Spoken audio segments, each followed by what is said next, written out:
Hello students, welcome to my YouTube channel and welcome to NCERT line by line frame problem series। तो बेटा आज हम लोग start करेंगे अपनी सीरीज में यूनिट एंड मेजरमेंट का पार्ट थर्ड।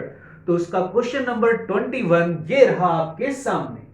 देखिए गिवन है length and breadth of a thin rectangular sheet measured with meter scale as 15.5 centimeter and 12.2 centimeter respectively. Find area with uncertainty. चार ऑप्शन आपको दे रखे हैं, सॉल्व करना है। होप आपने क्वेश्चन को सॉल्व कर लिया होगा। देखिए यहां से एरिया की वैल्यू हमें मिलेगी a इंटू बी के इक्वल और रिलेटिव एरर की वैल्यू होगी delta a upon a is equal to delta a by a plus delta b upon b। और यहां पर हमसे एरिया विथ अनसर्टेनिटी पूछा हुआ है, तो मतलब हमको आंसर चाहिए a plus minus delta a। ठीक, ये वैल्यू हमें कैलकुलेट करनी है। तो देखिए एरिया की वैल्यू हो जाएगी a इंटू बी से 15.5 इंटू 12.2। इसको जब हम कैलकुलेट करेंगे तो ये आ जाता है बेटा 189.10। ठीक है, इतने सेंटीमीटर स्क्वायर के इक्वल एरिया की वैल्यू आ जाएगी। फिर उसके बाद इधर कैलकुलेट करेंगे हम रिलेटिव एरर के लिए, तो इससे डेल्टा ए कैलकुलेट करेंगे। तो डेल्टा ए की वैल्यू हो जाएगी delta A by A plus delta B upon B into A. देखिए डेल्टा ए यानी कि ए में जो एरर है उसकी वैल्यू बनेगी 0.1 और अपॉन ए तो ये हो जाएगा 15.5 प्लस डेल्टा बी ये भी हो जाएगा 0.1 और अपॉन 12.2 और इंटू ए की वैल्यू ये आई थी, इसको मल्टीप्लाई कर देंगे यहां पर 189.10 और उसके बाद इसको सॉल्व करेंगे। तो जब आप इसको सॉल्व करोगे बेटा तो ये आ जाता है 2.8 के इक्वल सेंटीमीटर स्क्वायर। ठीक है, अब देखिए अब हम अपना आंसर यहां पर प्रेडिक्ट करेंगे तो ये वैल्यू होगी a प्लस माइनस डेल्टा है। तो अब ध्यान दीजिए यहां पर इसको इन प्रॉपर सिग्निफिकेंट फिगर लिखना है और इसको भी इन प्रॉपर सिग्निफिकेंट फिगर लिखना है। तो देखिए इसमें दोनों में मल्टीप्लाई हो रहा है, तो मल्टीप्लाई में पता है कि जो अरिथमेटिक ऑपरेशन होता है उसमें मिनिमम सिग्निफिकेंट फिगर जिसमें होते हैं जो आंसर होता है उसी में ही रिपोर्ट होता है। तो इसमें देखो मिनिमम सिग्निफिकेंट फिगर 3 दिखाई दे रहे हैं, तो 3 में आंसर रिपोर्ट होगा, मतलब a की वैल्यू हो जाएगी यहां पर 189 के इक्वल। ठीक है, और डेल्टा a की वैल्यू यहां से रिपोर्ट करेंगे। तो इसमें देखो डिवीजन का केस है और डिवीजन के केस में भी जो मिनिमम सिग्निफिकेंट फिगर जिसमें होते हैं उसी में ही आंसर प्रेडिक्ट होता है। तो यहां पर आंसर ये 2 डिजिट में आ रहा है और देखो मिनिमम सिग्निफिकेंट फिगर कितने हैं 1 के इक्वल है। तो आंसर की वैल्यू यहां पर राउंड ऑफ करके हो जाएगी 3 के इक्वल। तो फाइनल आंसर हमारा होगा 189 प्लस माइनस 3 के इक्वल। अब देख लीजिए कौन सा ऑप्शन इसमें मैच कर रहा है। इसमें जो सेकंड वाला ऑप्शन है वो मैच करेगा। क्लियर हुआ बेटा सबको? नेक्स्ट क्वेश्चन पर आते हैं, क्वेश्चन नंबर 22। देखिए गिवन है two quantities a 15.8 and b is equal to 6.02। Find a minus b in proper significant figure. चार ऑप्शन दे रखे हैं, बताना है कौन सा सही होगा। ट्राई करो बेटा। आई होप बेटा क्वेश्चन सॉल्व हो गया होगा। चलिए इसका सॉल्यूशन देखते हैं। a माइनस बी करना है, तो देखिए a की वैल्यू है 15.8 और b की वैल्यू दे रखी है 6.02। सब्ट्रैक्ट कर देते हैं इसको, तो देखो ये आ जाएगा 9.78। ठीक है, अब देखिए सब्ट्रैक्शन किया हुआ है तो इसको इन प्रॉपर सिग्निफिकेंट फिगर लिखना है। तो याद करिए जब सब्ट्रैक्शन करते हैं तो वैल्यूज अगर डेसिमल में दे रखी होती हैं तो मिनिमम डेसिमल नंबर जिसमें होते हैं आंसर उसी में प्रेडिक्ट होता है। तो मिनिमम डेसिमल नंबर कितने हैं 1 के इक्वल, तो आंसर आ जाएगा डेसिमल के बाद 1 डिजिट तक। तो यहां पर देखो राउंड ऑफ करना पड़ेगा, तो आंसर आएगा 9.8 के इक्वल। तो फाइनल आंसर ये हो जाएगा। कौन सा ऑप्शन करेक्ट हो जाएगा? थर्ड वाला ऑप्शन इसका करेक्ट हो जाएगा। क्लियर हुआ बेटा सबको? नेक्स्ट क्वेश्चन पर आते हैं, क्वेश्चन नंबर 23। पूछ रहे हैं find the relative error in measurement of mass 4.05 ग्राम। चार ऑप्शन दे रखे हैं, बताना है कौन सा सही है। ट्राई करिए। ओके बेटा, आई होप क्वेश्चन सॉल्व हो गया होगा। चलिए सॉल्यूशन देखते हैं। मास में रिलेटिव एरर निकालनी है, तो इसका मतलब delta m by m into 100 निकालना है, क्योंकि परसेंटेज एरर निकालनी है। डेल्टा m की वैल्यू देखिए हो जाएगी 0.01, ठीक है, लीस्ट काउंट इसकी, और अपॉन m 4.05 और इंटू 100, ठीक है। इसको जब सॉल्व करेंगे तो ये आ जाता है 0.247 के इक्वल। अब इसको आंसर में जब हम देंगे तो प्रॉपर सिग्निफिकेंट फिगर में देंगे, तो देखो इसमें कितने सिग्निफिकेंट फिगर हैं, 1 के इक्वल है ना, इसमें कितने हैं, 3 के इक्वल, तो मिनिमम सिग्निफिकेंट फिगर में आंसर होना चाहिए। तो मिनिमम में मतलब 1 में आ जाएगा तो आंसर हो जाएगा 0.2 के इक्वल, ठीक है, राउंड ऑफ भी नहीं होगा ये।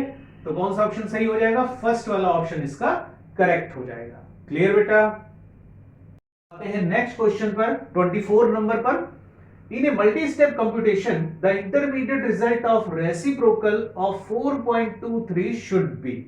ये 4.23 का जो रेसिप्रोकल है वो एक मल्टी स्टेप प्रोसेस में इंटरमीडिएट रिजल्ट है, तो बताना है कि इन चारों में से कौन सा सही होगा। ट्राई करो। ओके बेटा, आई होप आपने क्वेश्चन को सॉल्व कर लिया होगा। देखिए जो मल्टी स्टेप प्रोसेस होता है उसमें जो इंटरमीडिएट रिजल्ट मिलता है उस रिजल्ट की वैल्यू प्रॉपर सिग्निफिकेंट फिगर से 1 डिजिट ज्यादा होनी चाहिए, क्योंकि लास्ट में जब हम फाइनल आंसर प्रेडिक्ट करते हैं इन प्रॉपर सिग्निफिकेंट फिगर तो वो हमको ज्यादा करेक्ट मिलता है। तो देखिए हमें रेसिप्रोकल निकालना है 4.23 का, तो 1 अपॉन 4.23 इक्वल टू, जब इसको हम सॉल्व करते हैं तो ये आता है 0.236406, और भी कई सारे डिजिट आते हैं, यहां तक हम वैल्यू को पुटअप कर रहे हैं। तो अब देखिए यहां पर 1 तो एक एग्जैक्ट वैल्यू हो गई, तो इसमें सिग्निफिकेंट फिगर इनफाइनाइट हो जाएंगे।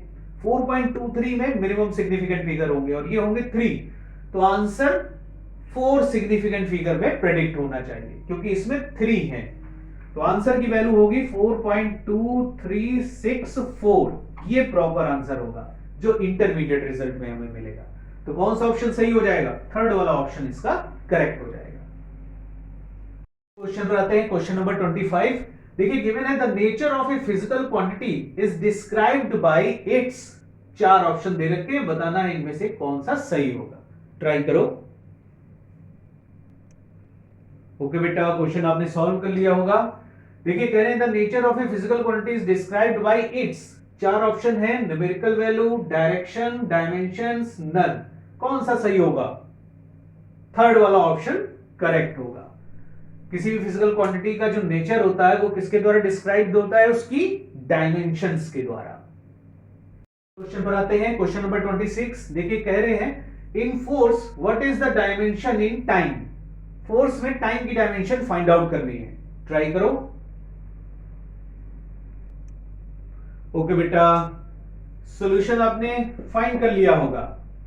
देखो फोर्स की डायमेंशन होती है F is equal to mlt minus 2, तो टाइम की डायमेंशन कितनी हो जाएगी, -2। क्वेश्चन पर आते हैं, क्वेश्चन नंबर 27। देखिए गिवन है क्वांटिटीज कैन बी एडेड और subtracted which have the same. 4 option दे रखे, बताना है कौन सा सही है। ओके बेटा, देखिए किन्हीं भी क्वांटिटीज को जब हम ऐड या सब्ट्रैक्ट करते हैं तो वही ऐड या सब्ट्रैक्ट हो सकती हैं जिनकी डायमेंशंस सेम होती हैं। तो कौन सा ऑप्शन इसमें सही होने वाला है, थर्ड वाला। फोर्थ वाले में देखिए दे रखा है बोथ 2 and 3, मतलब डायरेक्शंस और डायमेंशंस दोनों होनी चाहिए। तो डायरेक्शन अगर मान लीजिए सेम है तो देखिए सेम क्वांटिटी जो होगी तो डायरेक्शन तो सेम होगी, लेकिन डिफरेंट क्वांटिटीज की भी डायरेक्शन सेम हो सकती है। जैसे मान लीजिए फोर्स है वो किसी डायरेक्शन में लग रहा है तो उसी डायरेक्शन में वेलोसिटी भी हो सकती है, लेकिन इनकी डायमेंशन सेम नहीं है इसलिए ये ऐड नहीं हो सकते। तो इसलिए थर्ड वाला ऑप्शन, सॉरी फोर्थ वाला जो ऑप्शन है वो नहीं सही हो पाएगा, क्योंकि जिनकी डायरेक्शन सेम होंगी वो जरूरी नहीं कि क्वांटिटी ऐड हो, जैसे फोर्स और वेलोसिटी है तो ऐड नहीं हो सकते। क्लियर बेटा, तो कौन सा ऑप्शन सही होगा, थर्ड वाला ऑप्शन इसमें करेक्ट होगा। क्वेश्चन पर आते हैं, क्वेश्चन नंबर 28। देखिए इसमें गिवन है a dimensional correct equation actually. 4 option दे रखे हैं, बताना है इनमें से कौन सा करेक्ट होगा। ओके बेटा, आई होप आपने क्वेश्चन को मैच करा लिया होगा। तो बताइए कौन सा ऑप्शन इसमें करेक्ट होगा? थर्ड वाला ऑप्शन इसमें मैच करेगा। कोई भी इक्वेशन जो डायमेंशनली करेक्ट होती है वो एक्चुअली करेक्ट हो भी सकती है, नहीं भी हो सकती है। एक एग्जांपल से आपको मैं समझाता हूं। जैसे v = u + at इक्वेशन है, इसमें लेफ्ट हैंड साइड में आप डायमेंशन निकालोगे v की, LT-1 आएगी। यहां पर भी देखो इस टर्म की भी LT-1 आएगी और दूसरे वाले टर्म की भी LT-1 आएगी। इसका मतलब ये इक्वेशन डायमेंशनली करेक्ट है। लेकिन अगर इस इक्वेशन में हम ये कर दें, सपोज दैट यहां पर u के साथ 2u से मल्टीप्लाई कर दें और यहां पर 1/3 80 लिख दें, तो क्या ये इक्वेशन करेक्ट है? ये इक्वेशन अब रॉन्ग हो गई, लेकिन डायमेंशनली ये अब भी करेक्ट हो जाएगी। अब भी इसकी डायमेंशन वही LT-1, 2 की तो कोई डायमेंशन होती नहीं है, u की डायमेंशन फिर से LT-1 हो जाएगी। इसी तरीके से 1/3 की कोई डायमेंशन नहीं होती है, 80 की डायमेंशन फिर से LT-1 हो जाएगी। तो ये इक्वेशन डायमेंशनली करेक्ट हो जाएगी, लेकिन एक्चुअली ये रॉन्ग है। अब समझ आया बेटा सबको? ओके। आते हैं क्वेश्चन नंबर 29। देखिए कहते हैं the arguments of which of functions is are dimensionless. 4 option दे रखे हैं, बताना है इनमें से कौन सा सही होगा। ओके बेटा, आई होप आपने क्वेश्चन को सॉल्व कर लिया होगा।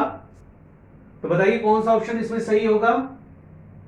इसमें फोर्थ वाला ऑप्शन करेक्ट होगा, यानी कि ट्रिग्नोमेट्रिक, लॉगरिथमिक, एक्सपोनेंशियल, ये तीनों जो फंक्शन होते हैं इनके आर्गुमेंट्स डायमेंशनलेस होते हैं। जैसे कि मान लीजिए साइन के साथ कोई वैल्यू दे रखी है तो ये डायमेंशनलेस होगी,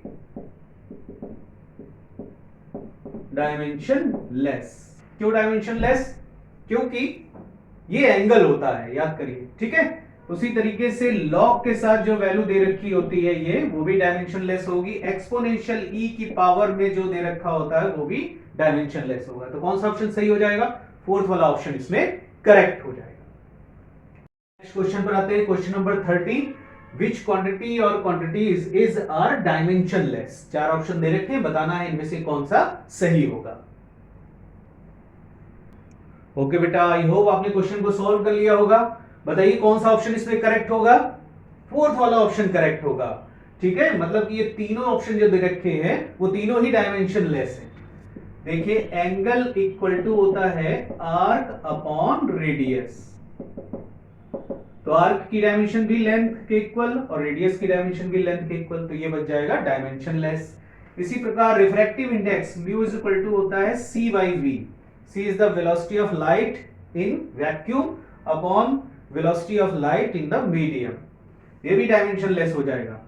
थर्ड दिया है option relative density. Relative density equal to होता है density of body upon density of water at 4 degree Celsius. तो ये भी डेंसिटी है, ये भी डेंसिटी, तो ये रेशियो भी डायमेंशनलेस हो जाएगा। तो इसका मतलब फोर्थ वाला ऑप्शन इसमें करेक्ट होगा। क्लियर बेटा सबको? क्वेश्चन पर आते हैं, क्वेश्चन नंबर 31। देखिए गिवन है using dimensional method we can not obtain. 4 option दे रखे हैं, बताना है इनमें से कौन सा करेक्ट होगा। ट्राई करो बेटा। आई होप आपने क्वेश्चन सॉल्व कर लिया होगा। देखिए जो डायमेंशनल मेथड होता है उससे जब हम डेरिवेशन करते हैं तो जिन क्वांटिटीज की डायमेंशन होती है उन्हीं को तो हम डिराइव कर सकते हैं, बाकी का डेरिवेशन नहीं कर सकते। तो कौन सा ऑप्शन इसमें सही हो जाएगा?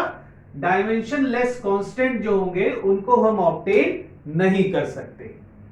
क्वेश्चन पर आते हैं, क्वेश्चन नंबर 32। देखिए dimensional method does not distinguish between the physical quantities having. 4 option दिए हैं, बताना है इनमें से कौन सा करेक्ट होगा। स्क्रीन को पॉज करके सॉल्व करने की कोशिश करिए। ओके बेटा, आई होप आपने इसको सॉल्व कर लिया होगा।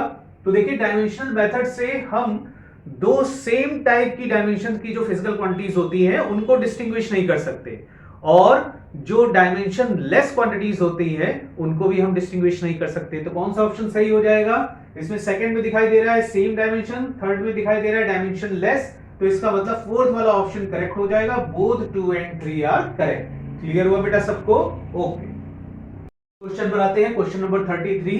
देखिए गिवन है ए डायमेंशनलेस क्वांटिटी है। 4 ऑप्शन दे रखे हैं, बताना है कौन सा सही होगा। ट्राई करो। ओके देखिए दिया हुआ a dimensionless quantity have unit, no unit, may have unit, none.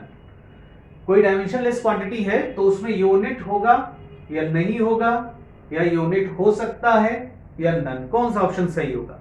देखिए जो डायमेंशनलेस क्वांटिटी है उसमें यूनिट हो भी सकता है और नहीं भी हो सकता है। जैसे कि फॉर एग्जांपल अगर एंगल है, ठीक, तो एंगल देखिए डायमेंशनलेस होता है लेकिन इसका यूनिट होता है ना, रेडियन,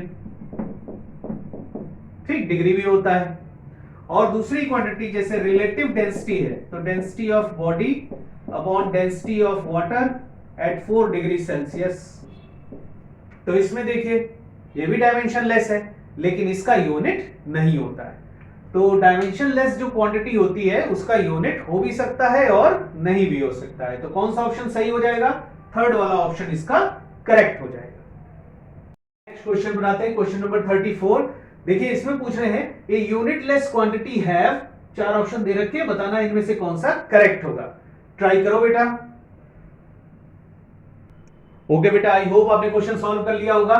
देखिए पूछ रहे हैं unitless quantity have dimension, no dimension, may have dimension, none. Dimension के बारे में इसके पूछ रहे हैं कि डायमेंशन रखेगी कि नहीं रखेगी या हो सकती है, ठीक है, इन सब के बारे में पूछ रहे हैं।